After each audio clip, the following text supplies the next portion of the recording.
Boa noite para todos e todas. Sejam todos bem-vindos, todas bem-vindas a mais uma sexta-feira, nosso encontro semanal de aulas à noite. Depois temos a outra aula no domingo pela manhã. A Irene está aqui comigo. Oi, gente. Minha fiel escudeira.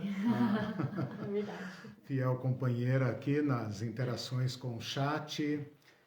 Vocês podem participar, como já estão acostumados. Se houver alguém novo, logo entra no ritmo, porque vai vendo que a Irene vai postando ali alguns resumos da aula, algumas sínteses, e vocês podem ir fazendo perguntas, ela vai lendo conforme as possibilidades e o aplicativo ali não dá nó na gente. Mas nós vamos nos acertando aí, o importante é que a gente mantenha aqui o nosso diálogo.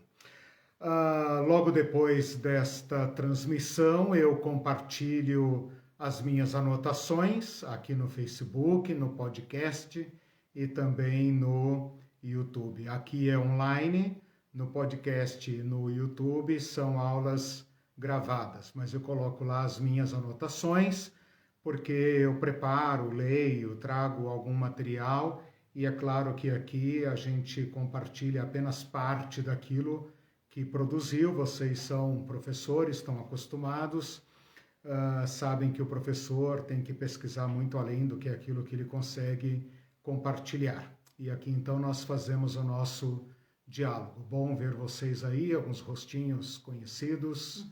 Espero que seja uma noite agradável para nós. Aproveito para dizer que você pode curtir e compartilhar esta página, compartilhe com quem você acha que tenha interesse. Eu procuro trazer temas que são de interesse geral, universal, né? Embora seja uma abordagem cristã, mas a fé cristã tem o que falar sobre diversos assuntos. E procuro também abordar esses temas de uma forma muito aberta, muito dialogal, de modo que mesmo que a pessoa não seja cristã, mas queira saber o que nós pensamos, eu faço um esforço muito grande para que elas compreendam, mesmo que não sejam versadas no nosso jargão religioso, né? Também, por favor, visitem o nosso canal, mesmo que vocês prefiram assistir aqui online. As aulas no YouTube ainda não são transmitidas online, mas consegue um inscrito aí para mim, vai. Eu bati o recorde essa semana, 605 inscritos fiéis. Uau. É claro que às vezes algum descobre que o site é pauleira e sai fora, né? E desiste, mas tudo bem. Só os fortes aguentam. Importante é que o saldo tá positivo, mas consegue um lá para mim. Não é pros fracos esse canal, não. Às vezes nem vocês não são inscritos, então faz favor, vai lá, se inscreve. Eu acho que o Google vai pedir para você criar uma conta, cria uma conta lá, Gmail, mesmo que você depois não use, mas só para ter acesso e poder me ajudar na divulgação. E também lembre que nós colocamos esse mesmo material, esse áudio, né, nas plataformas do podcast Anchor e Spotify, beleza? Bom, gente, vamos lá. Eu estou usando essas noites de sextas-feiras para dar aulas que, de certa forma, se vinculam a um tema maior, uma categoria maior, que é o tema da escatologia. Então, nós já tratamos aqui sobre céu, inferno, arrebatamento, e agora vamos tratar de vida, morte e ressurreição. Antes desta aula de Antropologia 2, deste curso, melhor dizendo, nós fizemos um curso preparatório que eu chamei de Antropologia 1, em que nós tratamos da constituição do ser humano, discutimos a tricotomia, dicotomia, para entender que o ser humano é uma unidade complexa. Por que nós fizemos esse exercício? Porque nós precisamos rever essas teologias antigas, essas respostas antigas a problemas complexos, e porque em cima destas respostas, muita teologia é construída. E se o fundamento tem qualquer distorção, qualquer impropriedade, é evidente que a doutrina construída sobre ele também será precária. Então nós fizemos uma análise de corpo, alma, espírito, mente, coração, tanto no Antigo como no Novo Testamento, e então todo aquele material serve agora de suporte para nós estudarmos este curso de Antropologia 2, que se dedica a 3 capítulos ou 3 temas: o tema da vida, o tema da morte e o tema da ressurreição. O tema da vida nós abordamos em 2 aulas, falando principalmente da origem da vida, segundo a teologia do Antigo Testamento, também adotada no Novo Testamento, sem grandes alterações. E depois, na aula passada, falamos em Eclesiastes, para tratar da vida nua, a vida crua, a vida humana com a sua como é que fala? Sua dramaticidade, né? Com a sua grandeza e ao mesmo tempo com as suas dores, com essas nuances alegres e tristes, como diz lá o poeta da música O Tapeceiro, né? Podia achar essa música e depois e colocar o link ali do Stênio Márcios, que é um cantor maravilhoso. Pelo menos nessa questão musical, né? Na questão teológica não me identifico tanto, mas na questão musical e poética, muito boa, vale a pena.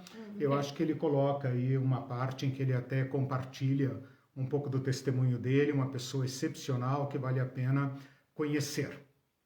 Mas a gente pode divergir até das pessoas excepcionais, assim como vocês podem divergir de mim, né? Não estou aqui para construir consensos nem dogmas.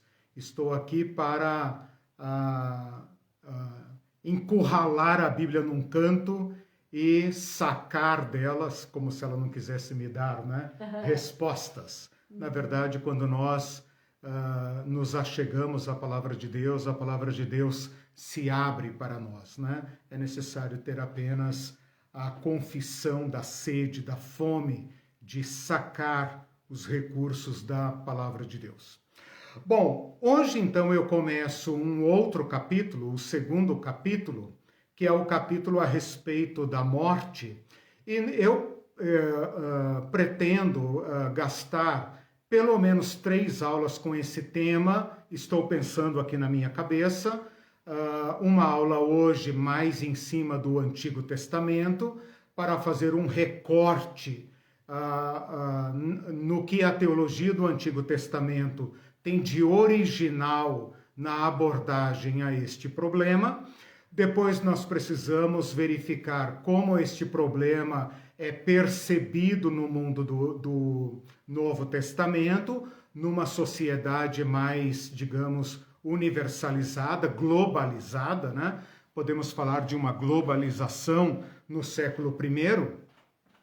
E um capítulo não vou chamar de capítulo para não confundir, mas uma lição à parte sobre Jesus Cristo, sobre como a vida de Jesus Cristo e a morte de Jesus Cristo causam um divisor de águas fundamental nesta nossa dramaticidade humana da vida e da morte. Então, eu estou até na dúvida se eu trato de Jesus primeiro, depois do Novo Testamento, porque o Novo Testamento é escrito à sombra do evento Jesus. Quando a gente chama evento Jesus, nós estamos nos referindo à pessoa de Jesus, mas também tudo que Jesus Cristo trouxe, representa, significa, o impacto de Jesus Cristo naquela comunidade do século I.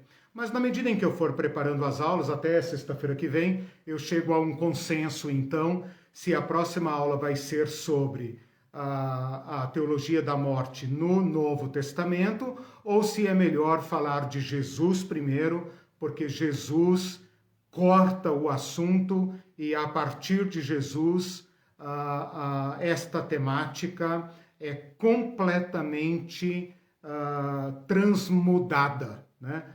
Transformada, ok? Bom, e depois então nós prosseguimos, eu vou ter que voltar a falar também da vida em Cristo, né?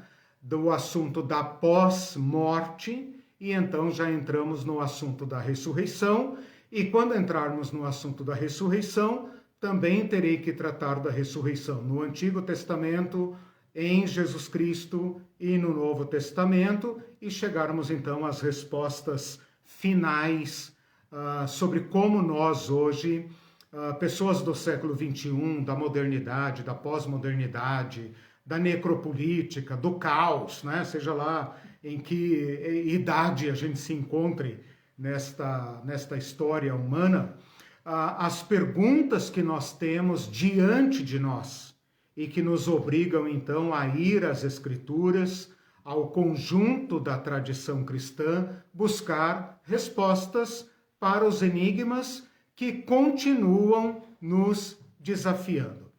Esse é um momento, já entrando então no tema da morte, esse é um momento, digamos, particularmente difícil para tratarmos do tema. É sempre difícil tratar do tema, não é agradável, nós preferimos tratar de qualquer outro assunto menos este, mas nós estamos vivendo uma pandemia mundial que teve um impacto redobrado, perverso no nosso país, que está alcançando a cifra de quase 700 mil mortes. Num país como o nosso, em que num curto espaço de tempo morrem 700 mil pessoas, é muito razoável supor que a maioria de nós, das nossas famílias, foram tocadas por uma perda dramática, né? Por mais difícil que seja, nós nos conformamos, nos resignamos com aquela morte de uma vida longa, ou então, quem sabe, de uma doença que cause muito sofrimento, e nós chamamos a morte até de descanso.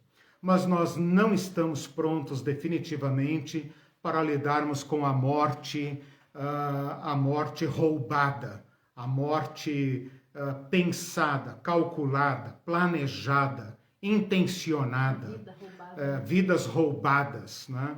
Como nós sofremos aqui. Então, sabendo que todos nós estamos imersos na vida, sabendo que nesse exato momento tem pessoas de luto, pessoas lutando pela vida, com parentes doentes, em estado terminal, ou ameaçados, ou em quaisquer circunstâncias, ou não, né? Dentro deste recorte bem cru da vida, né? A vida bruta, como ela é, bruta no sentido sem enfeites, né? Sem dourar a pílula, e com muito carinho, com muita sensibilidade, tratar então deste tema. Eu pensei diversas formas de iniciar este tema e acabei decidindo iniciar indo direto para o Antigo Testamento. E tem algumas razões para isso. Eu poderia buscar um certo estoque de respostas na sabedoria popular, nas mitologias, nas religiões, nas filosofias, nas ciências. Não que eu seja multidisciplinar, mas é claro que como um acadêmico eu poderia fazer aí uma certa pesquisa, como fiz, na verdade, de certa forma, com um certo alcance, mas achei que nós estamos diante de um problema que nos toca tão diretamente e tão dramaticamente que é melhor nós começarmos pelo Antigo Testamento e, na medida em que nós seguirmos a trilha teológica do Antigo Testamento, fazendo essa delimitação bem rígida, bem definida, de uma abordagem teológica, nós iremos, ao longo do percurso, contestando, criticando, afastando, refutando certas ideias que habitam, né, este estoque de respostas que a sociedade acumulou para um problema permanente, né, para um problema para o qual não há solução. Então, o recorte e a delimitação que eu estou fazendo para esta abordagem é teológica e para esta aula, teologia do Antigo Testamento, ok? Então vamos lá, vamos começar a pensar um pouco sobre o tamanho do problema que nós temos diante de nós. Eu comecei a aula sobre a vida falando que a vida é um enigma, que nós estamos tão imersos dentro da vida que nós temos dificuldade de falar sobre a vida, porque só podemos falar sobre a vida estando vivos, e estando vivos não conhecemos mais nenhuma outra realidade que não seja a vida. E a vida é uma realidade, é um mistério, um enigma, que nos envolve de tal forma que se recusa, entre aspas, a ser dominada por uma única ciência, por um único saber. Então eu falei, olha, a vida está diante de nós, está em nós, nós estamos vivos, nós vemos a vida, nós sabemos o que é vida, o que não é vida, mas a vida é de um montante tal, de um enigma tal, que ela requer diversos olhares. E que o meu olhar aqui, o nosso olhar nesta aula, neste curso, seria teológico. Agora vejam, se a vida é um enigma, ela é um enigma dentro do qual nós estamos e falamos de dentro dela. Por isso estamos até, de certa forma, comprometidos. Agora, a morte é um enigma ainda maior, porque nós só podemos falar dela fora dela. Tem uma frase de Epicuro.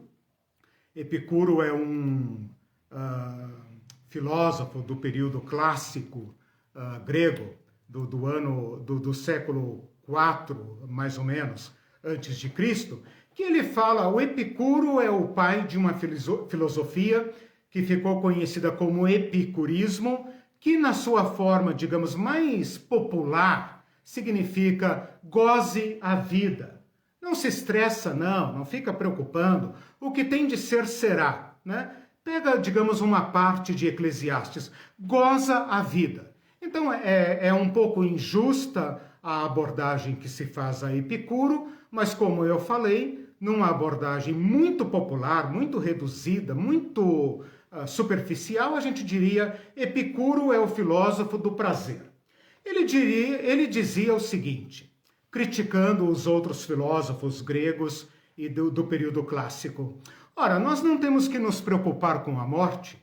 Eu nunca vou encontrá-la. Enquanto eu estou aqui, ela não está. Quando ela estiver, eu não estarei.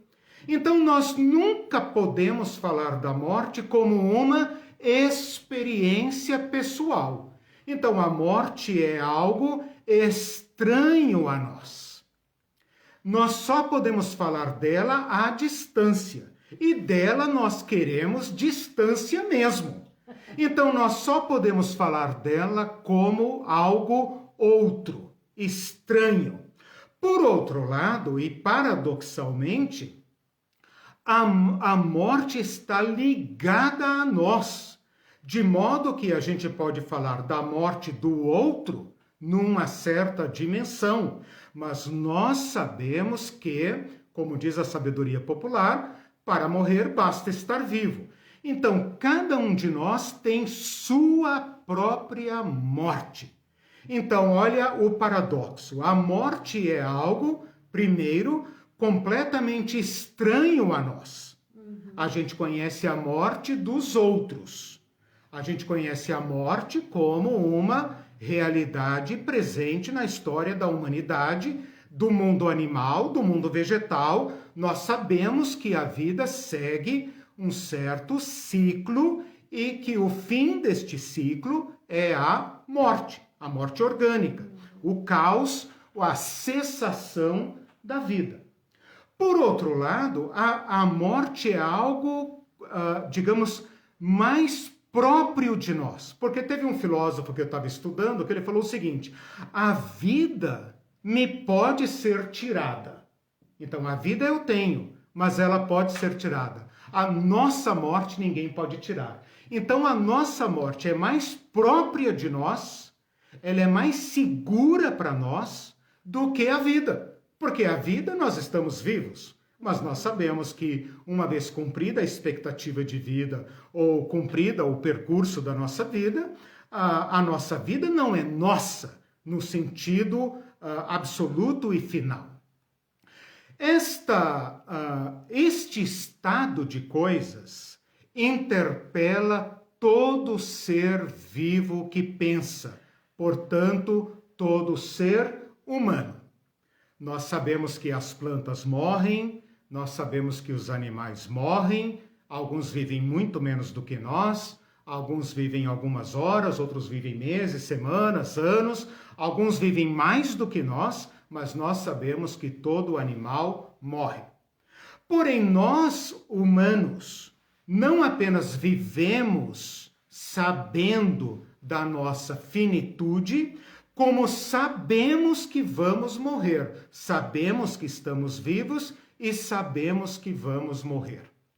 Ora, quem vive com esse estado de coisas, quem tem consciência da vida, da grandeza da vida, desta grandeza que nos habita e que nós somos, que é capaz do que nós somos capazes, que transcende como nós transcendemos, a morte é um evento que nos obriga a um posicionamento.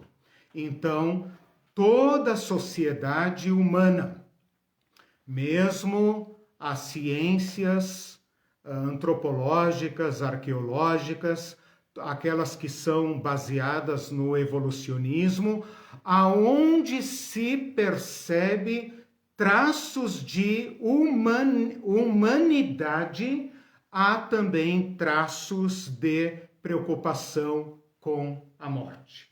O ser humano é o único animal que enterra seus mortos e não apenas enterra, faz um ritual. Então isso é percebido desde o homem das cavernas, o homem e a mulher das cavernas, né? Porque a gente fala homem das cavernas como se lá só tivessem homem, né? Mas tinha mulher também, né? A mulher das cavernas.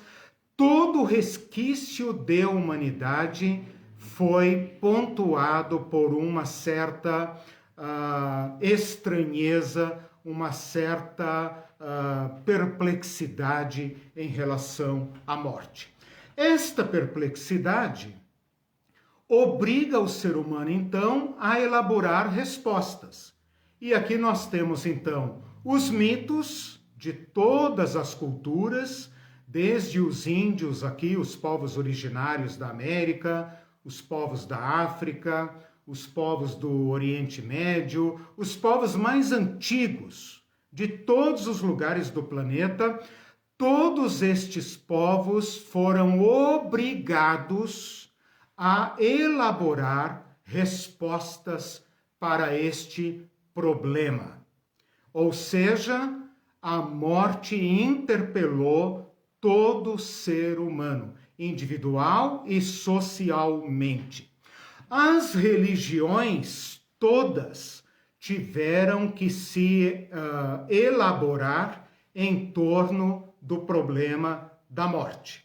Nós até podemos dizer, uma religião tem sua validade e ela, digamos, sobrevive na medida em que ela consegue dar uma resposta para o ser humano viver em paz. Ter uma resposta para este problema. Então nós diríamos assim, a pedra de toque, o teste ácido, né, como se diz, de toda religião é o que ela diz sobre a morte. Bom, via de regra, como eu falei na aula introdutória desse curso, as religiões todas podem ser agrupadas em basicamente duas ou três categorias, que a gente poderia dizer, uma evolução espiritual, né? Que vem de mundos inferiores, passa por esse mundo e prossegue para mundos superiores. E aqui toda forma de vida pós-morte entra nesta categoria. Podemos pensar nas reencarnações como sendo um tipo de evolucionismo, mas como a reencarnação é muito popular entre nós, vamos dizer que a reencarnação seria uma outra resposta das religiões, e num segmento muito apartado, muito restrito, apenas as religiões monoteístas, nas quais se inclui, obviamente, o cristianismo, a ressurreição. Mas a ressurreição, desculpem, é, digamos, uma resposta, como é que a gente poderia dizer? Sui generis, né? Muito estranha dentro do escopo das religiões. E, por fim, nós diríamos que todas as filosofias que se tem notícia, quer pré-socráticas, socráticas e de outros povos, tiveram que pensar uma forma de solucionar a angústia do morrer. Bom, dentro de tudo isso, então, nós temos um estoque de respostas.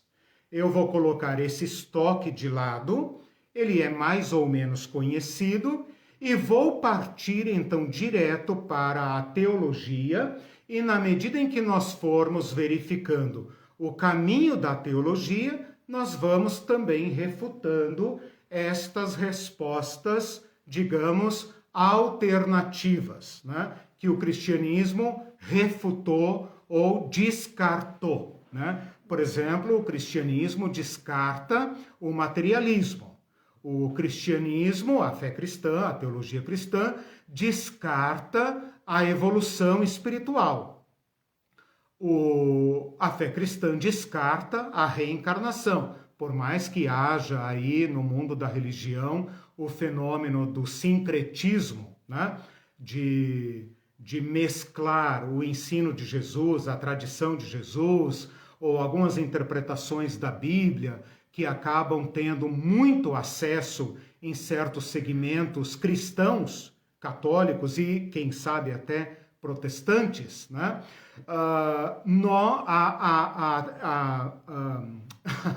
Oficialmente, formalmente, teologicamente, não há nexo, não há ponto de contato entre a proposição cristã, judaico-cristã, e a reencarnacionista. Bom, nós deveríamos perguntar aqui ainda, a título de introdução, qual é o problema envolvido na questão da morte? É um evento natural? Essa é uma pergunta justa.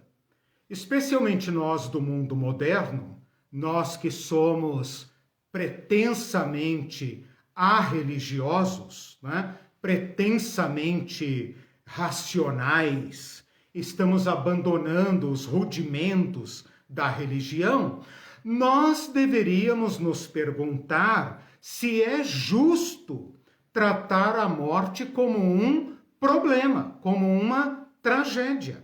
E se a morte não deveria ser incorporada dentro da do nosso ciclo vital como algo natural. Ora, as religiões, obviamente, não consideram a morte um evento natural. A fé cristã também não considera.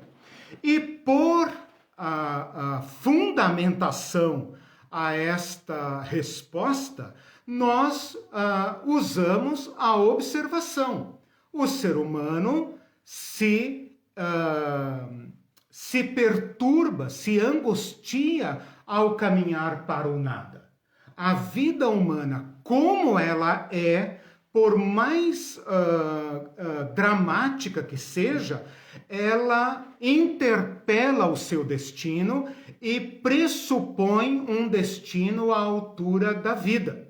Então, enquanto os animais aparentemente morrem sem drama, Se eles têm drama, não nos contam, nem demonstram para nós, não é observável, né? Claro, tem a luta pela vida, evidentemente, mas o morrer está perfeitamente integrado ao ciclo da vida animal. O ser humano faz perguntas. Então, de um modo geral, o grosso da humanidade, a maioria absoluta da humanidade, porque a resposta acadêmica é extremamente minoritária e recente na história da humanidade, a morte não é tratada como um evento natural, porque se fosse natural, estaria perfeitamente encaixada dentro da nossa estrutura biológica, psicológica, né? Nós trataríamos isso com naturalidade.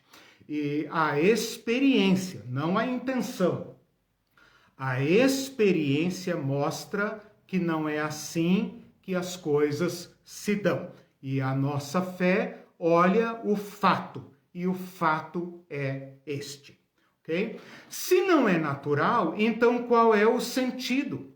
E como o ser humano pode viver à sombra deste seu fim, do qual ele não sabe absolutamente nada. Nós podemos, como eu falei aqui no início, falar da morte como um enigma. Eu posso falar da morte que eu observo, apesar de que nós modernos estamos seguramente distantes da morte. As sociedades antigas conviviam com a morte. O morrer era um ato social, público, né? Nas pequenas cidades ainda é um ato público que toda a comunidade presencia, né? Eu e a Irene vivemos, no início da nossa vida conjugal, vivemos numa cidade pequena do Mato Grosso do Sul, e lá ainda havia a torre da igreja badalando. Quando uma pessoa morria, a torre da igreja anunciava pelo alto-falante o falecimento de alguém. O falecimento dessa pessoa era no ginásio municipal, ou então no salão paroquial, né? Todos iam ver, todos comentavam. Era um evento público. Nós estamos seguramente apartados disso. Mas como então o ser humano pode viver à sombra deste destino? Como nós podemos viver neste vale da vida, olhando para aquele pico daquela montanha que está no nosso caminho e do qual nós não passaremos? É claro que existem 1000 pesquisas para tentar vencer esse inimigo, mas ainda estamos falando do chão real, teologia pé no chão. Ainda temos este problema diante de nós. De certa forma, as ciências médicas tratam a morte também como um problema. O aumento da expectativa de vida é uma tentativa de solucionar o problema da morte. E é claro que a medicina pretende acessar no nosso organismo os fatores que desencadeiam o envelhecimento e travar esse processo, né? Ou despertar no nosso organismo fontes de renovação, porque o nosso organismo está constantemente se renovando, né? Eu li aí nas minhas pesquisas que a cada 10 anos nosso corpo já mudou completamente inteiro. Então o autor faz a seguinte pergunta: se você vir alguém 10 anos depois, você está vendo uma pessoa completamente nova, porque todas as suas células mudaram. Então esse processo poderia ser indefinido, né? A medicina tem que lidar com essas coisas. Bom, como nós devemos viver? Nós devemos esquecer. Grande parte da nossa sociedade trabalha para ocultar, disfarçar, distrair deste destino. Mas nós não queremos ser covardes, nós queremos encarar as coisas como elas são. O que faremos então? Vamos vamos viver conscientes do morrer? como alguns filósofos disseram no passado, nós devemos aprender a morrer. Nós devemos viver para morrer. Nós devemos nos reeducar para a morte. Nós devemos ter a morte diante dos nossos olhos. Nós não devemos nos iludir com a vida. Mas quem suportaria? Que tipo de paralisia, né? Que tipo de vida nós poderíamos desenvolver? Que tipo de plano, de projeto, de expectativa psicológica, a sanidade psicológica nós poderíamos ter? Porque nós nos moveríamos se tudo vai dar em nada? E aí nós voltamos para Eclesiastes, né? Tudo vai dar em nada. Então, como nós fazemos? Como nós lidamos com esse fato, né? Então eu coloquei aqui duas questões. Nós esquecemos isso e curtimos a vida? Eclesiastes nos diria que sim, uma parte de Eclesiastes, né? Outra nos diria, não queremos muletas. Não me venha com papo de religião, não quero, como é que se fala? Não quero placebos, né? Não quero muletas. Eu quero encarar minha existência e viver minha existência. E aí nós caminharíamos para aquelas filosofias nihilistas, existencialistas, pessimistas do século XX. Ou então, como eu falei agora há pouco, aprender a morrer, né? Tem um filósofo Montaigne, francês, do século XVI, em que ele falou: filosofar é aprender a morrer. E esta sua máxima foi retomada por diversos filósofos. Mas quem suportaria? Por outro lado, os existencialistas contrapõem o seguinte argumento: que vida mais chata seria viver para sempre? Quem poderia suportar esta rotina, este vai e vem da vida, estas coisas finitas, por 200 anos, 300 anos, 500 anos? Quem suportaria? As pessoas pediriam para morrer. Então, para estas pessoas, ou para esse modo de pensar, que está presente na nossa sociedade, a morte é uma grande bênção.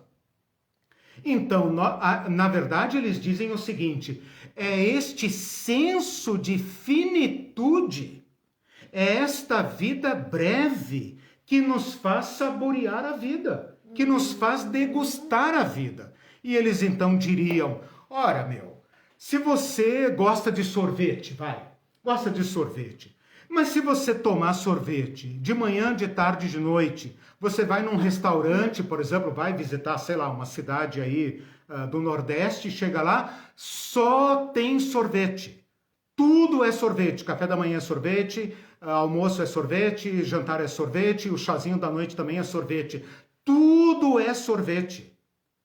Seria o mais do mesmo, mais do mesmo, mais do mesmo. E ele fala: não, é o fato de haver pouco, é o fato de que as melhores coisas da vida são caras, que as tornam um grande prazer, né?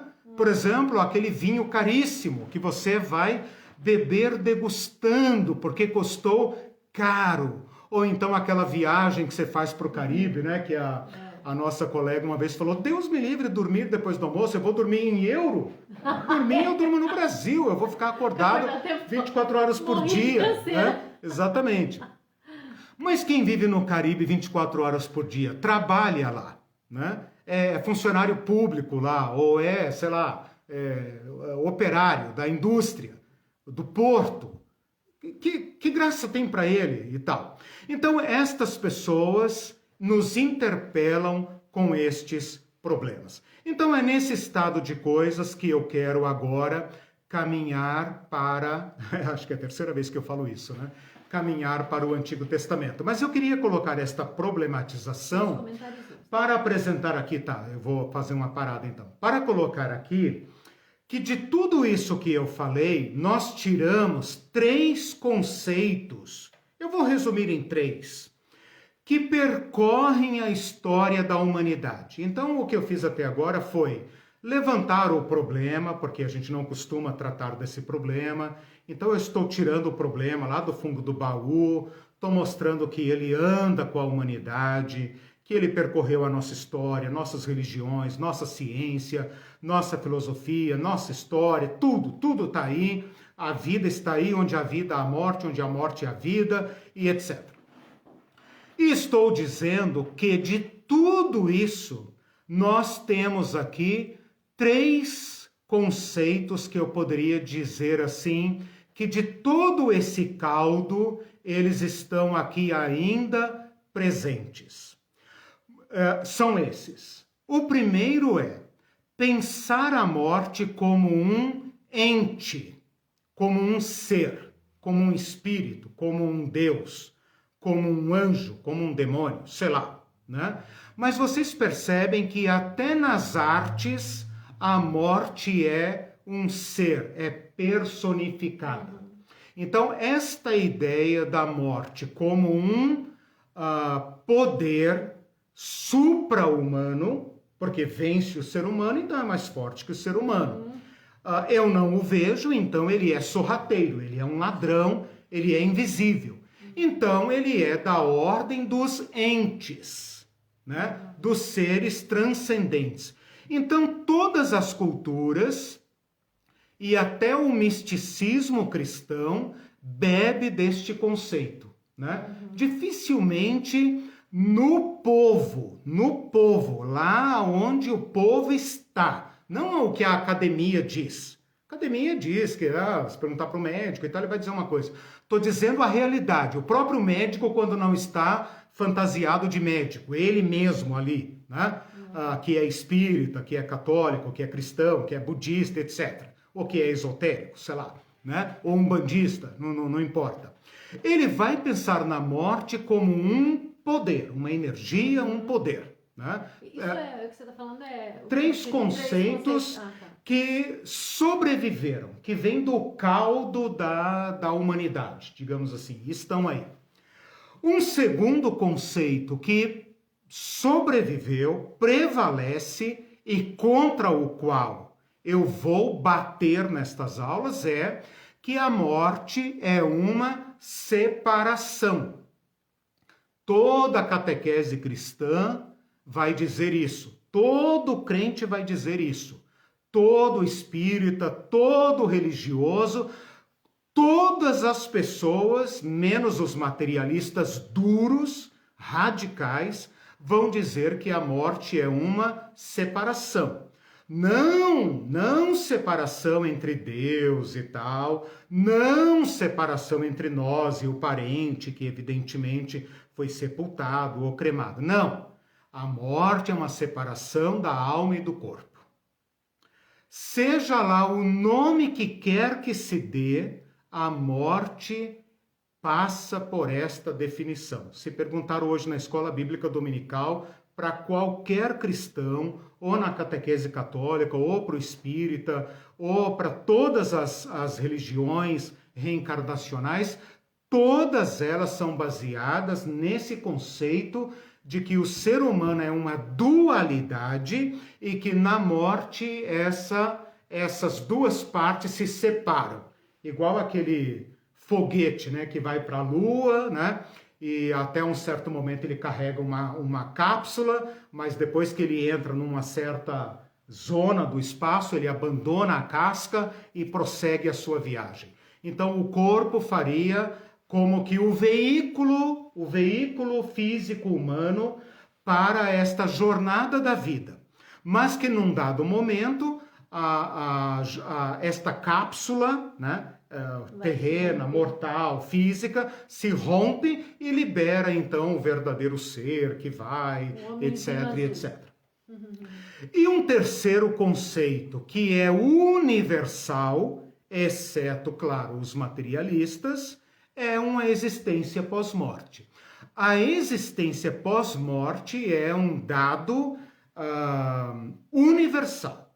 Desde o homem das cavernas, quando ele sepulta o seu parente com um machado, com uma roupa, com um objeto sagrado, ele está comunicando para nós que ele intuía, que era um conhecimento intuitivo, natural, incontestado.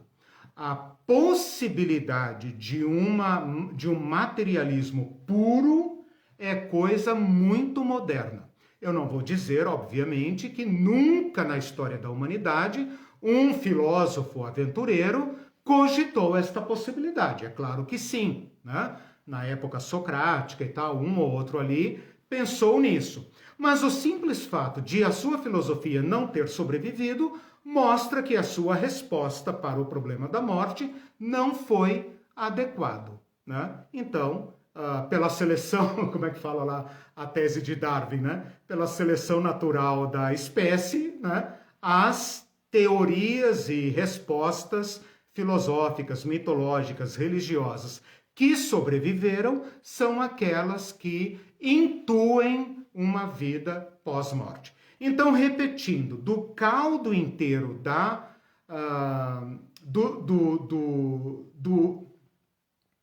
do estudo, digamos assim, do enfrentamento do ser humano com a morte, esses três conceitos pervadem, ultrapassam, percorrem a história da humanidade inteira.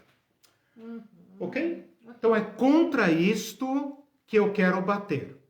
Contra o primeiro item, a questão da morte como um ser. Contra o segundo item, a morte como sendo separação. E contra o terceiro, obviamente, eu não vou me bater. Eu vou respondê-lo de acordo com a nossa teologia cristã. É claro que toda a nossa fé pressupõe uma vitória, uma superação da morte. Por que nós podemos falar numa superação da morte? Porque a morte não é natural. E aqui então eu estou, digamos, manobrando, porque já gastei quase uma hora com esta introdução, eu sabia que isso ia estourar o meu tempo, mas eu vou entregar aqui o que eu prometi. A pedra fundamental do Antigo Testamento que responde o problema da morte. Então, vou ler rapidinho. Então, contra tudo isto que eu falei, o Antigo Testamento vai dar uma resposta original, autêntica. Ou seja, mesmo que o judeuzinho vivia cercado e rodeado de todo esse saber humano, ele consegue romper completamente e dar uma resposta original para um problema universal. É aqui que nós retomaremos. Vai. Certo, vou ler rapidinho os comentários, porque você está cheio de conteúdo, Isso. Então, viu, pessoal? A Rosana Prato, falando de pandemia, lembro-me agora que logo no início dela, a University of London publicou um estudo com as projeções de mortes por país. No Brasil, no melhor cenário possível, a previsão era de 40 mil mortes e no pior cenário era de 1 milhão. Eu nunca esperei que nos aproximaríamos tanto do pior cenário possível, fruto do enfrentamento desastroso da pandemia por parte do presidente genocida, aquele que não se deve nomear. Exatamente. Daí falando em morte, aí agora a luta é achar os comentários, né? Só um momento. Tá, vamos lá. Nossa, eu não vou xingar esse. Depois eu coloco lá as anotações para você. Essas anotações estão, inclusive, com os anexos aqui. Essa lição de hoje tem 8 páginas, mas claro que eu não vou dar as 8 páginas. Mas eu vou entregar para vocês tudo que eu pesquisei. A Cláudia Fuentes, ela tá discordando, mas eu não sei se vou achar o comentário dela, porque esse Facebook tá uma zorra total. Ela diz assim, professor Eliseu, tem vezes que eu me pergunto que tipo de bichinhos o senhor teve aí no Brasil. Aí eu perguntei por quê, e daí ela respondeu, mas aqui o Facebook não me mostra, viu, Cláudia? Não é a minha... E aí depois quando você achar, você me corta e fala. E a Kátia disse assim... É apenas para dizer que o morrer dos animais... Mas eles sentem tudo bem, a morte. Mas não, que sentem, até adivinham, pressentem. Os elefantes dizem que quando vão morrer, procuram um cemitério e tal. Mas a nota que eu quero colocar aqui é esta. O ser humano é o único animal consciente da morte. Nós não vemos, ou ninguém nunca disse isso, que os animais têm consciência de si como o ser humano tem. Né? Não vou entrar nessa discussão muito abstrata, mas tomo como ponto de partida que tem um gap, né, entre nós e os demais animais. Certo. Né? A Kátia está dizendo assim, uma vida sem morte, a Kátia Ferreira, não faria muito sentido no meu ponto de vista no mundo atual. Isso. Esse é o problema, né? Mas isso, veja, a gente está tentando integrar a morte no ciclo da vida humana. Por quê? Porque o máximo que nós conseguimos vislumbrar é mais do mesmo. E o mais do mesmo nós não queremos, né? A mim me repele pensar, viver uma vida na rotina do mais do mesmo, naquele giro interminável, sem nenhum ganho de qualidade. Ainda mais vendo que quanto mais nós esticamos a qualidade de vida do ser humano moderno, mais doenças nós enfrentamos. Né? Então, é claro que qualquer pessoa hoje diga, eu quero viver saudável, eu quero morrer em paz. Eu não quero morrer demente, não quero morrer com doenças horríveis, degenerativas, né? É claro. Né? Então, nesse sentido, você tem razão. A vida deveria caminhar para um fim digno, né? Falando em bichinho, tem um que está revoltado. Tem um aqui que está revoltado com a aula. Porque é sobre morte, né? Sim. Então ele deve estar revoltado. O Sérgio Buc diz assim, temos mais experiência com os cães pelo fato de eles serem animais domésticos, isto é, acompanhamos mais de perto suas trajetórias. Assim tenho visto um cão morto e outro junto com o corpo do semelhante. Não, nesse sentido sim. Sim. O que você quer dizer é sobre a experiência do morrer. O ser humano eu parto desse ponto, né? Não vou discutir essa questão porque seria infinito, né? Mas eu parto deste ponto que há um degrau lógico, né? Um degrau qualitativo entre o ser humano, desde o mais primitivo, e o animal até o mais evoluído. Né? Então, a gente tem que partir desse ponto. Esse ponto é fático. Né? Então, e como eu estou falando teologicamente, vou fazer apenas a teologia a respeito da vida humana. É interessante ele falar isso daí, tem um videozinho desses que correm na internet, de um pássaro, né? Vocês já devem ter visto isso. Um pássaro que bate numa janela, não vê, obviamente, né? O vidro invisível, não sabe ler também, tadinho, cai, bate na janela e cai na hora, morte instantânea, né?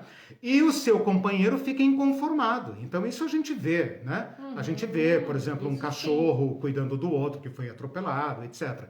Então, assim, não estou querendo dizer que o animal não sabe distinguir entre vida e morte, etc. Cada animal tem seu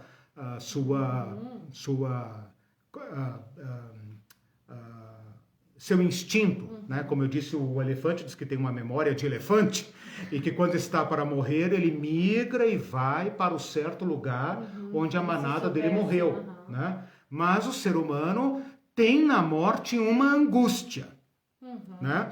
E veja, todas as respostas que nós tentarmos dar à morte parte do pressuposto que nós encaramos a morte como um problema. Né? Então, mesmo que a gente parta da naturalização da morte, tipo, não, a morte é assim mesmo, nós vivemos e tal, como, né, os mais modernos dizem. Ou então, não, nós tem que se preparar, etc, etc. Ou então, é tal ritual, né? Ou como um espírita poderia dizer, não, eu sou espírita, eu entendo a passagem e tal, então isso me consola, etc. Ou o crente, né? O cristão, o católico, qualquer cristão vai dizer, não, mas nós confiamos na ressurreição, então isso atenua o modo e tal, né? Não importa a crença, a resposta. O pressuposto básico é que nós encaramos o morrer como um enigma, né? Um enigma. E um enigma que nos interpela. Por quê? Porque ele está vindo contra nós. A gente não pode pensar na morte apenas como o fim de um ciclo. A gente às vezes pensa... Quem falou ali agora há pouco? A primeira que falou, a Rosana, né? Rosana, uhum. A Rosana falou as projeções e tal, eu lembrei da expectativa de vida, né? Por exemplo, vamos supor que a expectativa de vida no Brasil seja 80 anos, não sei se já chegou a isso, né? Mas a gente tem a ilusão de pensar, 80 anos, então ainda tenho tantos anos de vida e tal, né? Mas esse fim, essa finitude está vindo ao meu encontro. E ela pode me encontrar a qualquer momento. Né? Então, é claro que este saber da vida e saber da morte me interroga. E eu sou obrigado a dar uma resposta. Se a resposta vai ser conformismo, resignação, desespero, esquecimento, diversão, entorpecimento, religião, né? Aqui não importa. O que importa é que está diante de nós um problema. Evidentemente, se uma pessoa disser, não, eu já equacionei isso na minha vida, bom, então a aula passa a ser apenas uma curiosidade, né? Mas eu estou partindo do ponto de vista que é justo perguntar pela teologia do morrer.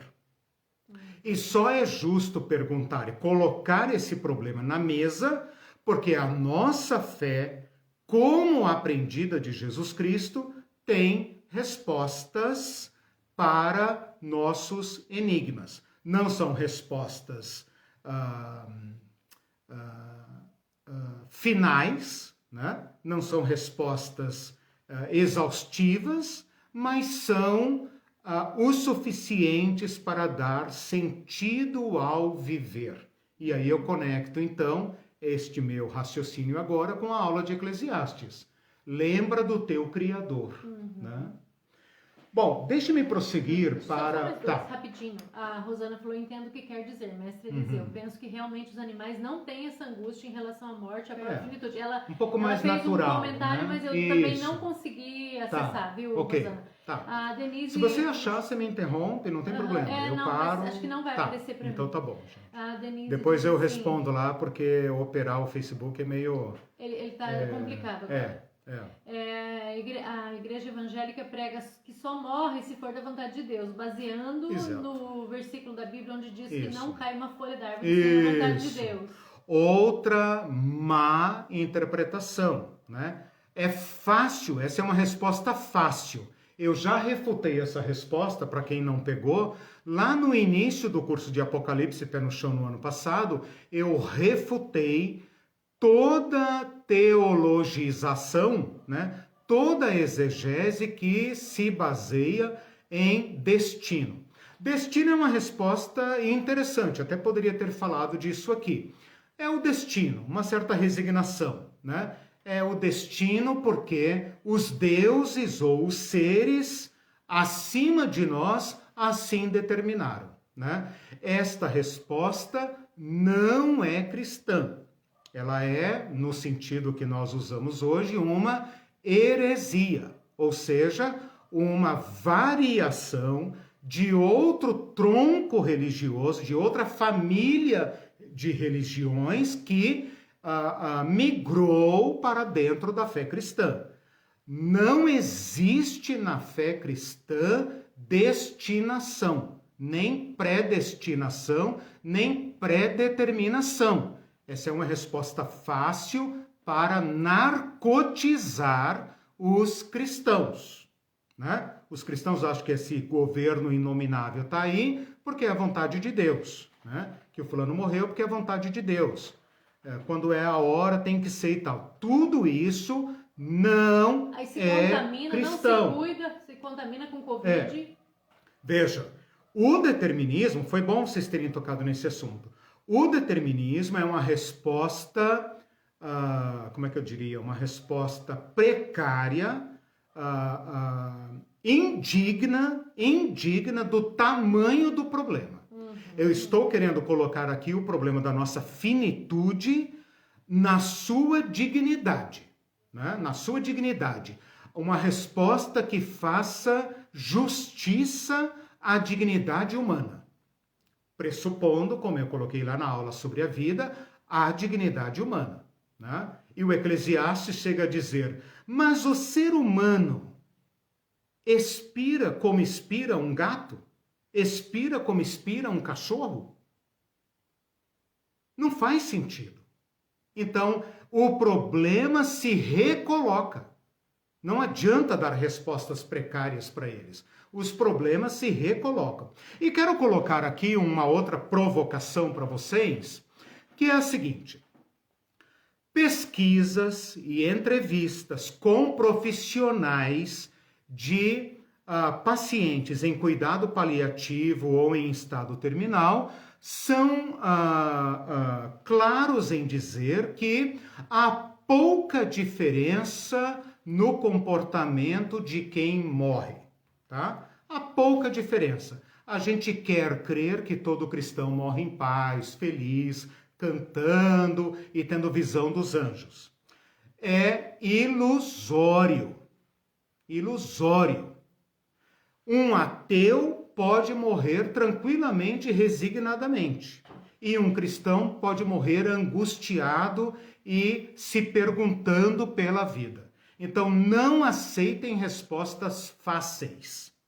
Não estou dizendo que a fé não afeta o viver.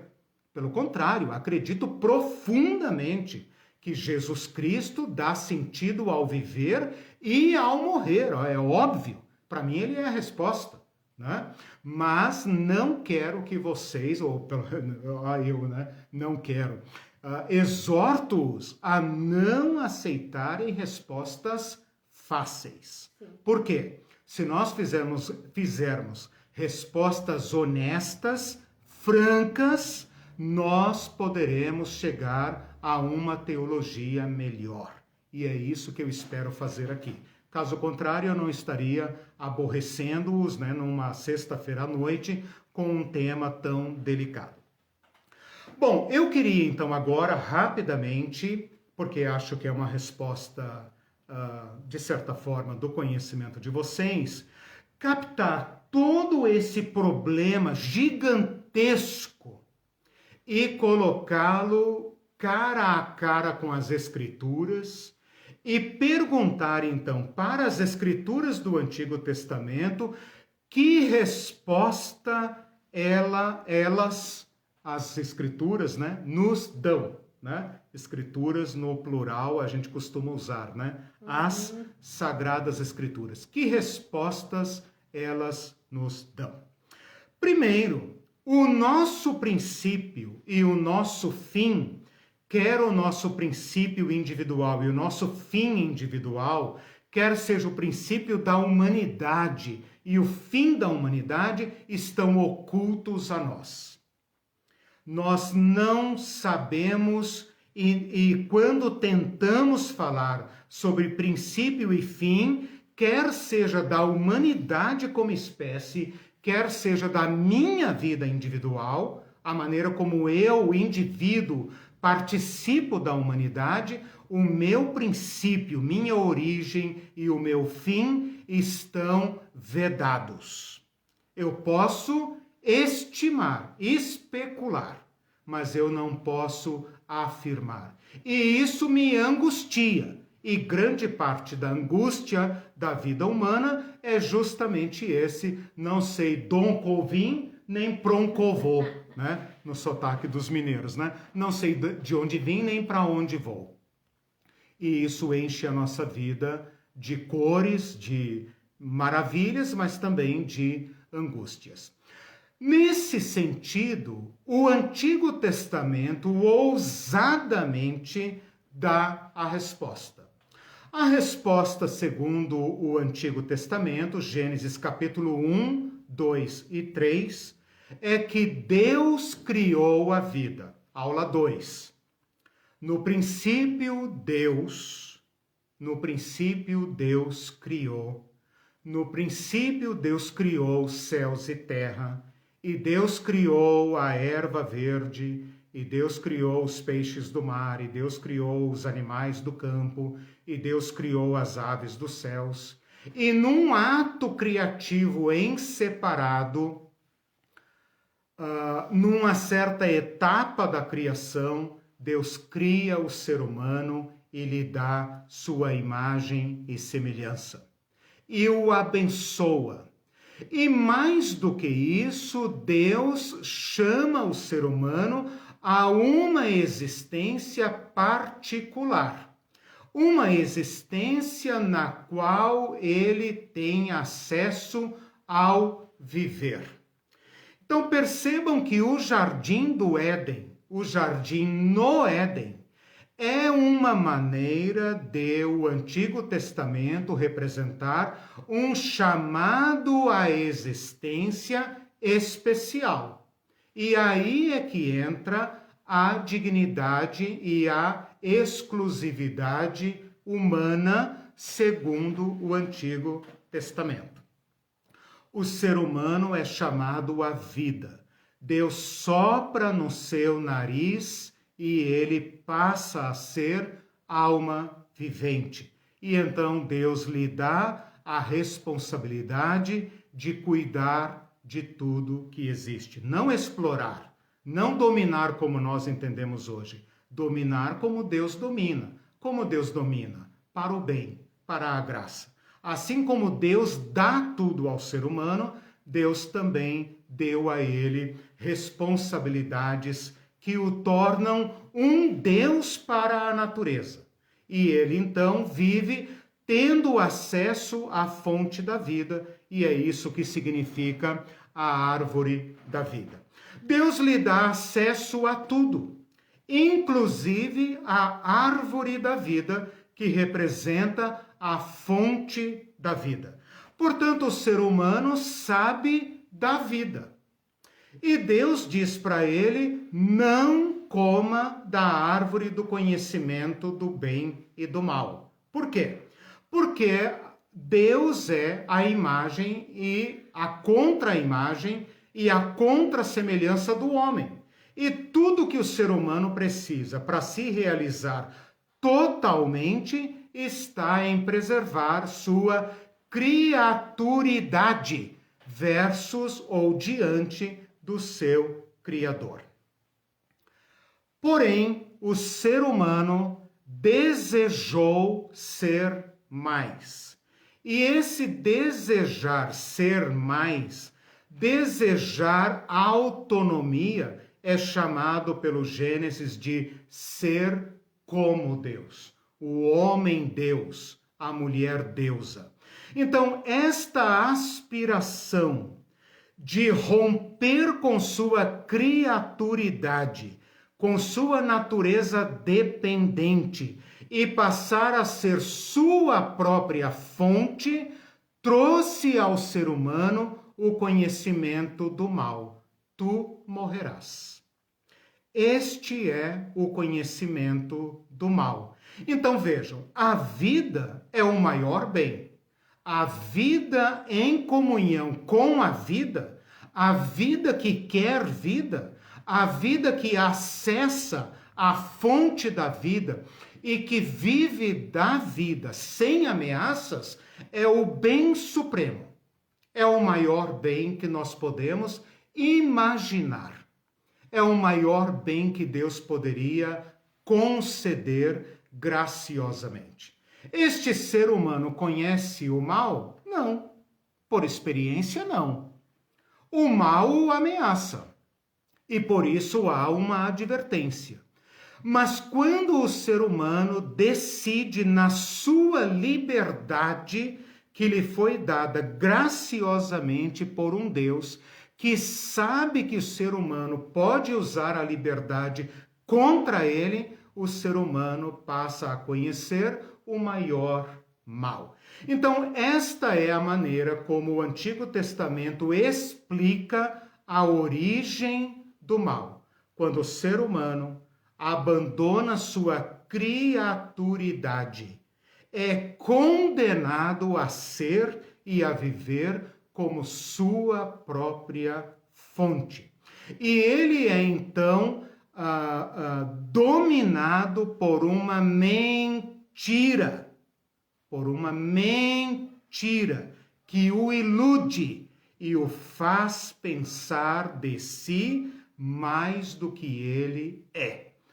Esta imagem distorcida do ser humano que o faz pensar, dominar a vida, deter a vida, ser a própria fonte da sua vida, é o que o Gênesis chama de ser como Deus.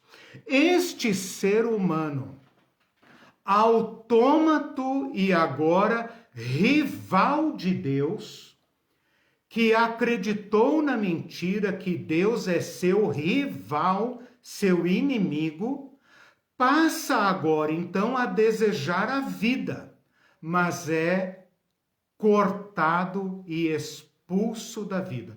Isso está escrito claramente em Gênesis capítulo 3.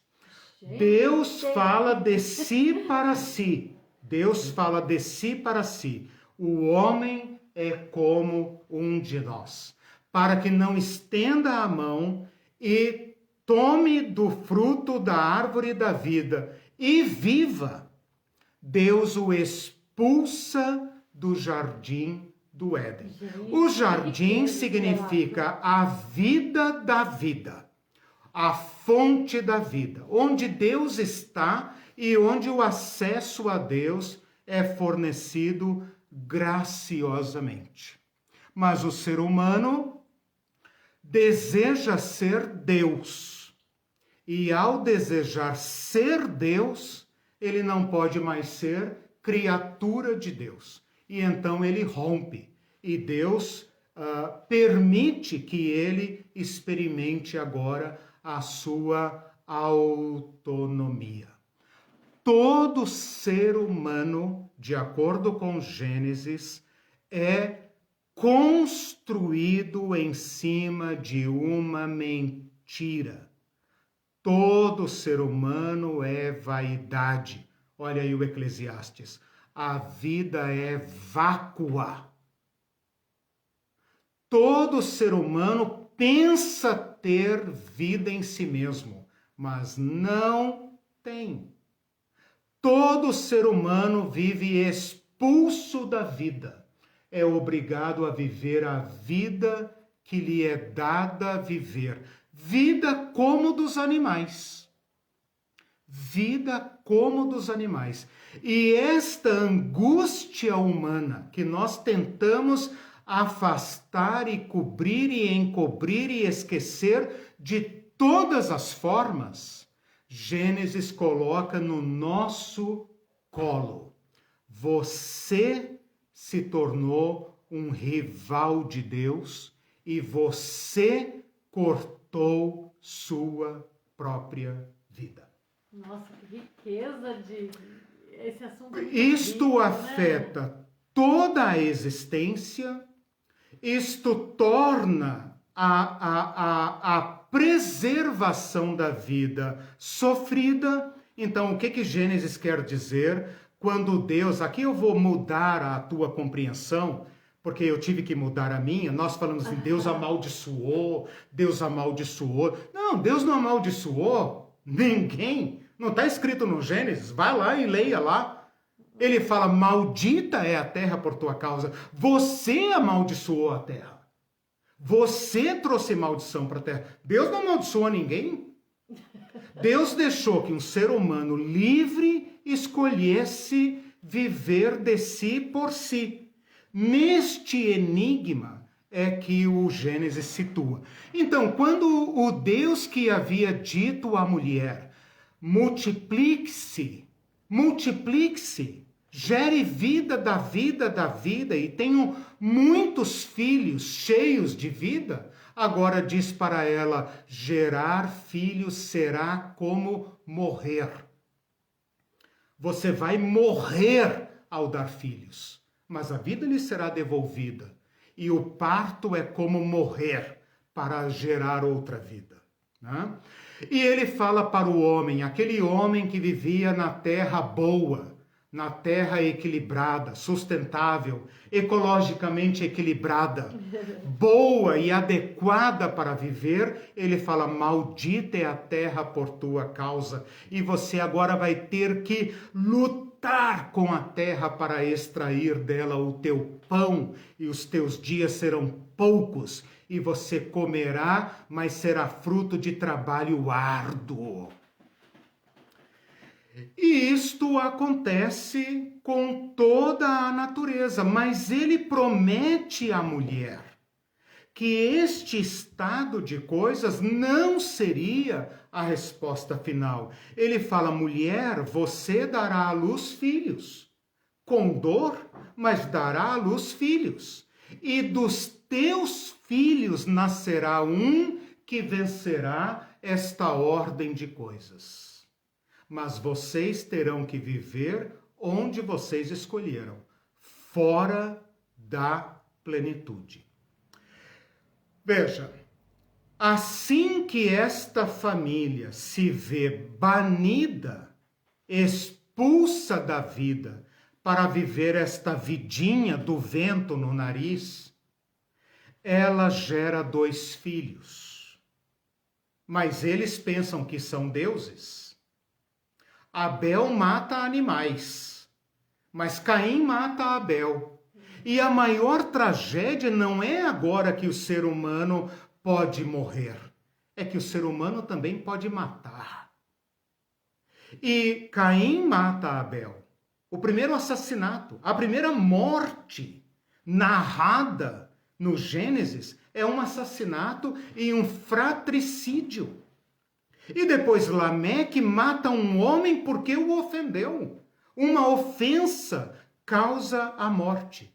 E então nós sabemos que a história da humanidade é aquela história narrada em Gênesis capítulo 5. Viveu, teve filhos e filhas e morreu. E morreu. E morreu, e morreu, e morreu. Mas a cada nascimento, a mulher olha para o filho e pensa: será este? Será este que nos consolará das nossas aflições? E o Gênesis, então, vai contar a história de um homem chamado Noé. Noé é uma palavra hebraica que significa consolação. E lá no final dessa história de vida e morte, Gênesis 5, o pai do Noé pega o Noé no colo e fala: você tem cara de consolo, por isso você será chamado consolo, porque por meio de você, Deus nos consolará dos nossos trabalhos e desta terra maldita. Então, Noé é para nós uma ideia do ser humano que procura consolo e que procura a solução para o enigma da vida que perece. Eu sei que esse texto, não estou inocente em relação a esse texto, eu sei que esse texto é milhões de vezes contestado, mas ele está aqui como a resposta que o Antigo Testamento elaborou e no qual, sinteticamente, simbolicamente e até mitologicamente, ele narra a origem do nosso drama humano. A morte não é natural, é um evento. Nós clamamos por vida porque nós somos feitos de vida para a vida. Nós não fomos constituídos para morrer, nós somos constituídos para viver e viver plenamente num mundo equilibrado, justo, digno, solitário, com tudo em comum, né? Não vou falar besteira, né? Com tudo em comum, né? E esta narrativa explica o nosso desconforto, a nossa angústia, o nosso inconformismo frente ao problema da vida. Toda a história do Antigo Testamento é uma história de consolação e de busca da consolação. Mas eu queria estabelecer nesta nossa aula de hoje, né, em que eu gastei grande parte elaborando o problema, né, um problema comum, né, Basta tirar a cortina de cima, né? A tampa da caixa, a gente vê o problema tá aí, né? Tá aí, tá na nossa cara, né? Nós estamos lidando com ele todo dia, né? E nós modernos lidamos com a morte no mundo, né? Hoje nós ficamos sabendo do atentado contra o primeiro-ministro, ex-primeiro-ministro do Japão. Soubemos em minutos. O homem antigo não tinha que saber da morte de milhões de pessoas. Ele sabia da morte das pessoas da sua vila, da sua tribo, do seu povo, né? Nós não vemos os nossos mortos, porque eles morrem em locais agora privados, né? Mas ao mesmo tempo sabemos dos milhões. Então, o drama da morte, na verdade, por mais que nós tenhamos privatizado ou profissionalizado, ele agora arrebenta todas as nossas defesas, né? E dentro desta problemática, joguei aqui como fundamento, como ponto de partida, como a teologia do Antigo Testamento vê o drama humano. Você é livre para dizer, não concordo, eu prefiro como o índio vê, como, sei lá, o meu avô, como os árabes viam, sei lá, o chinês, o japonês e tal. Você escolhe. De qualquer maneira, eu lhe advirto, né, da seguinte constatação. Nossa origem e nosso fim estão vedados. Não há ninguém que possa falar com autoridade sobre o nosso princípio e o nosso fim. Nós temos apenas especulações. Podemos dizer que viemos do espaço, podemos dizer que viemos, sei lá do quê, podemos dizer que viemos do macaco, nós podemos especular 1000 teorias, né? Umas pegam, outras não pegam, etc, etc. Tudo bem. Podemos especular também sobre o nosso fim, né? Podemos especular sobre quem eu sou um ser original, nunca houve um Eliseu, ou eu sou reencarnação de trocentas vidas passadas. Podemos especular infinitamente, né? Podemos especular sobre o fim. Não, morreu, acabou, é matéria e tal. Não, vai para tal, vira energia, não sei o que e tal. Não, podemos especular. Só advirto que estamos diante de dois enigmas inescrutáveis. Inescrutáveis. Quem afirmar sobre o princípio e o fim está falando por sua conta e risco. A resposta do Antigo Testamento que pede licença para sentar-se na mesa do debate é esta. O Deus da vida criou por prazer e graça todas as coisas. Não criou nada para o caos nem para o fim. Criou para a vida. Mas criou um ser à sua imagem e semelhança. Dotou esse ser de liberdade. E deixou esse ser escolher se ele queria viver no Éden, que significa a plenitude da vida, ou vagar pela terra. E ele escolheu vagar pela terra. E isto vedou para nós o acesso à vida. De modo que toda a vida humana é Eclesiastes. É a vida que tenta elaborar um sentido próprio, né? Enquanto espera o seu fim. Quer seja um fim do destino, quer seja um fim acidental, né? Ou casual, ou destino, né? O destino pode estar na mão de Deus, dos deuses, do anjo, do signo, sei lá. Aí vai do gosto de cada um. Mas este é o estado de coisas, ok? Ok. A Cláudia diz assim, a liberdade, poxa, já falamos da liberdade, talvez num dos cursos que eu não estava, já falamos da liberdade do livre-arbítrio? O livre-arbítrio é uma... Não, veja só. No início do curso de Apocalipse, que está lá no canal, está no Facebook, eu tratei de alguns conceitos que eu precisava reelaborar para libertar o Apocalipse. Porque os cristãos, desde sempre, desde o Antigo Testamento, discutem a questão do determinismo. E grande parte das nossas teologias católicas, protestantes, evangélicas, para dizer só dos cristãos, né? Mas as outras religiões, todas, eu diria, falando grosseiramente, claro, né?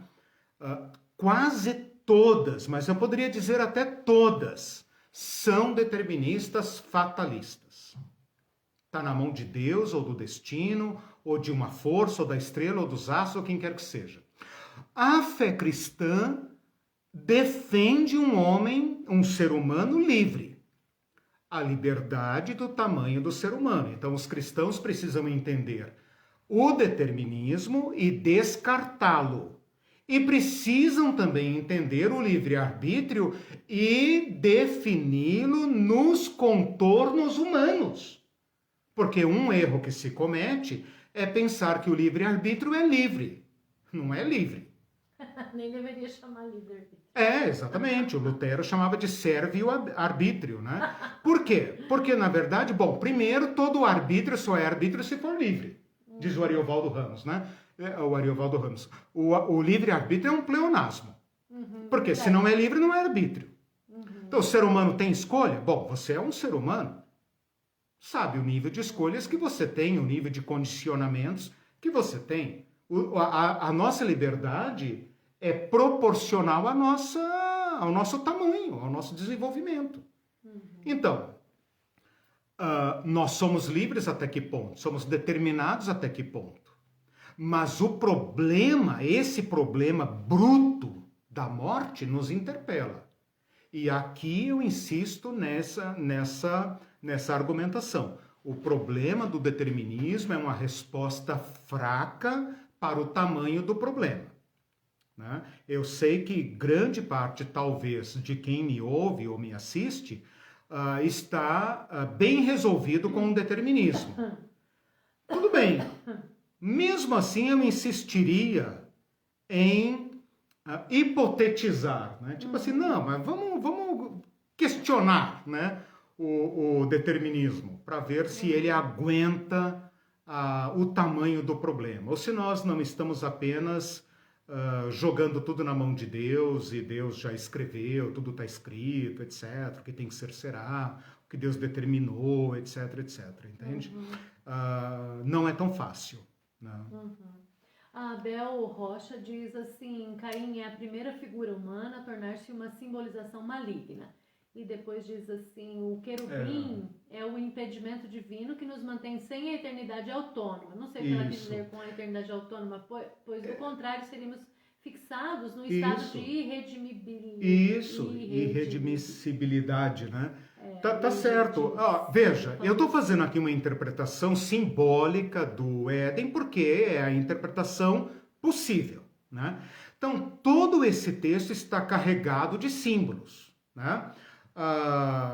O querubim que guarda a porta do paraíso significa a nossa absoluta impenetrabilidade deste enigma. Significa dizer que a morte, de acordo com a teologia cristã, é uma tragédia. É uma tragédia. E é um problema para o qual nós não temos solução. Ou seja, é algo para o qual eu estou caminhando, porque sou vivo, que está vindo contra mim, porque minha vivência não está garantida, minha sobrevivência, minha expectativa de vida não está garantida, né? Porque nós criamos diversas formas de morrer, né? A nossa vida está cada vez mais ameaçada. E este evento está fora do nosso controle, portanto é impenetrável. É claro que há experiências, 1001 experiências que se fala, teorias de conspiração, escambau, né? Mas ainda né? O filme lá, como é que chama aquele filme? Não Olhe para Cima, né? O filme Não Olhe para Cima faz uma sátira e tal, mostrando que no final os ricos vão fugir para uma nave, etc. E a nave vai levá-los, etc. Né? Bom, tem todo tipo de fantasia, né? Mas é um problema que nos confronta com nossa criaturidade e com a nossa finitude.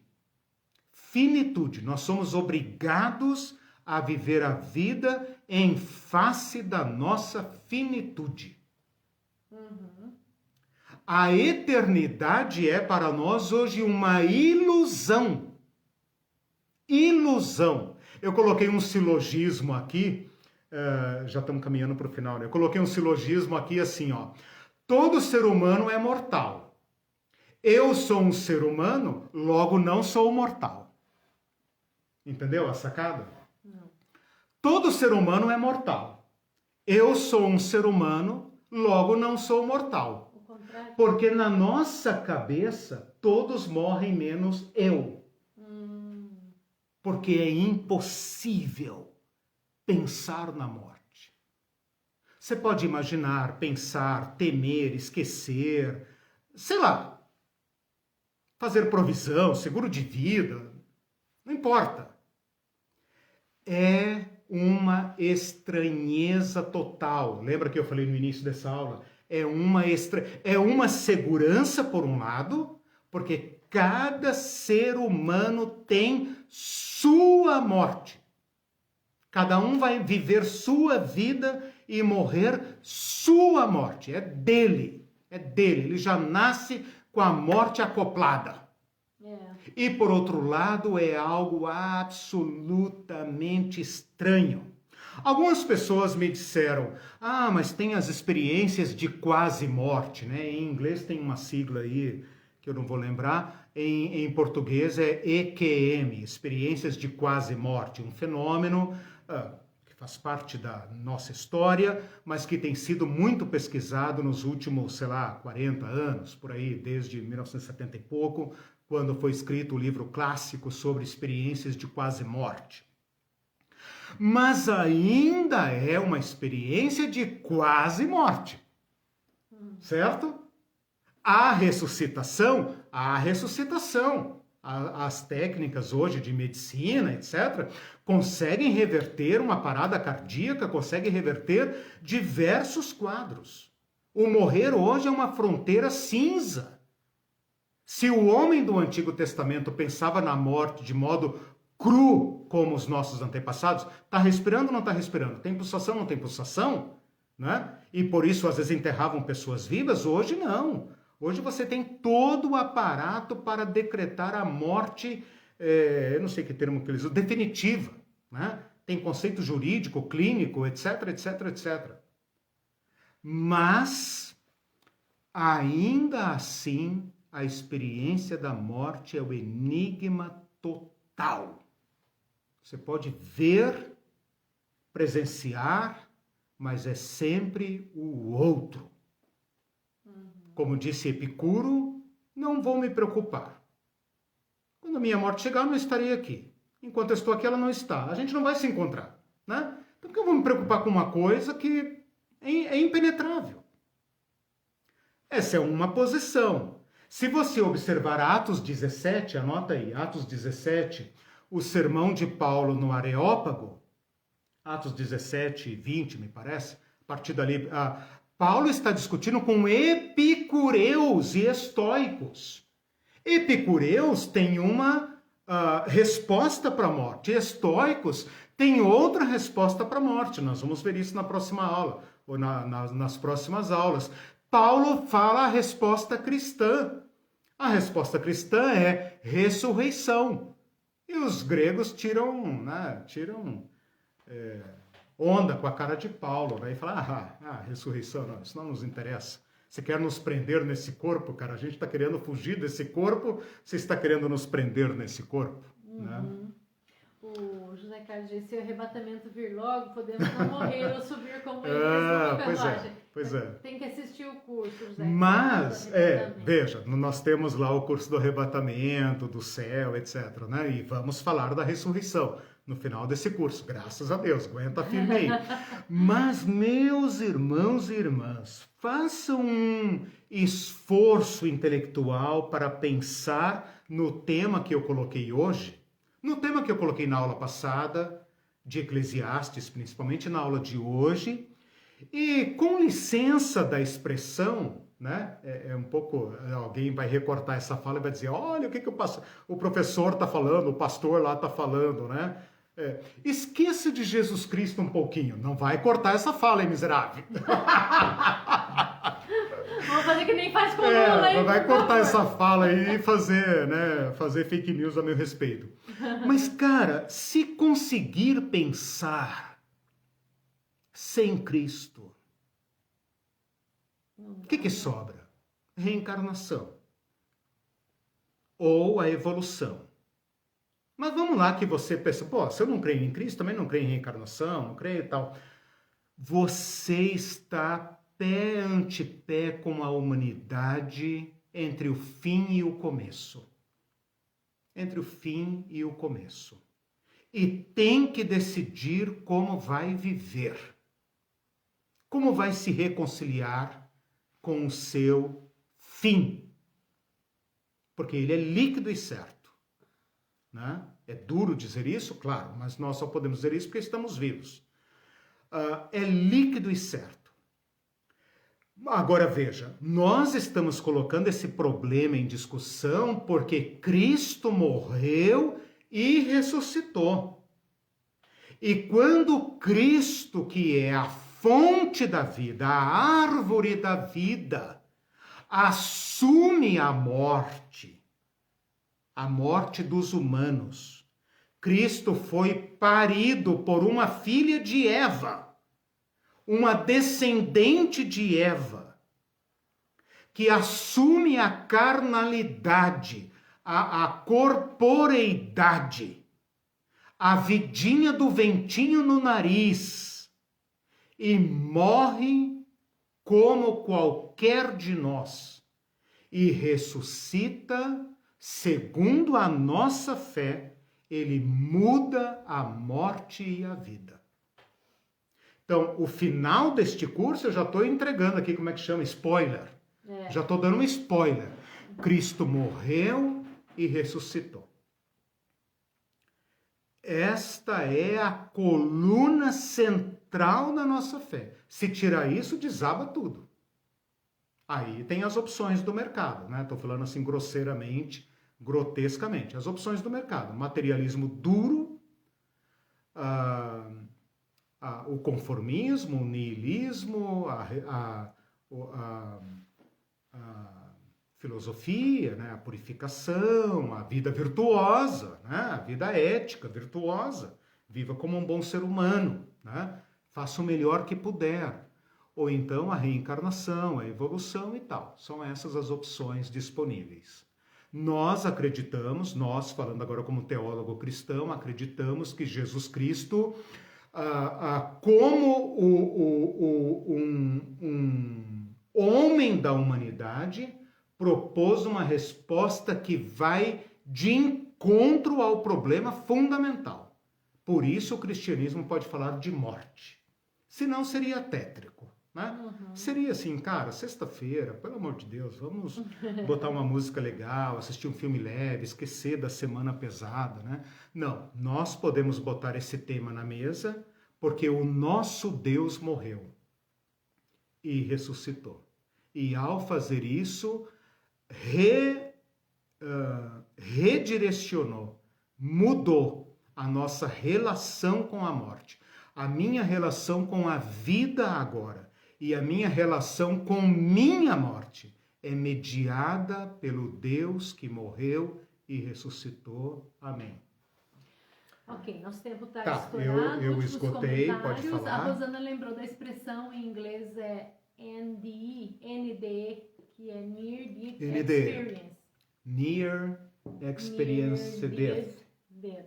Ok. Near death. NDE. NDE. NDE. Near Death Experience. Experience. Ok, exatamente. Experience. Em português foi, né, EQM. Teve muito sensacionalismo em torno disso, muita gente falou, agora está provado cientificamente, a alma e tal. Não, não tá. É difícil falar Não provar tá. cientificamente Não sobre tá, esse assunto, né? porque ainda é um ser que não morreu. Ponto. Então não vou facilitar as respostas aqui. Né? Experiência de quase morte é quase morte, não é morte. Porque a morte que nós estamos falando é a morte definitiva. Aquela em que todo o sistema orgânico entrou em processo irreversível de autodissolução. Ponto. É desta morte que nós estamos falando. Sem pílula dourada. Né? Cláudia diz assim, alguém um dia me disse, eu gostaria de morrer tranquilamente no meu sono em paz, como o meu avô, e não gritando desesperado como os passageiros de ônibus que ele estava dirigindo. A gente, é engraçado você ter falado isso, porque a gente usa o humor, né, para falar da morte. É uma maneira da gente descontrair. Grandes teatros, dramas, rituais, né, envolveram o humor, porque a gente precisa dissolver essa nossa angústia, né?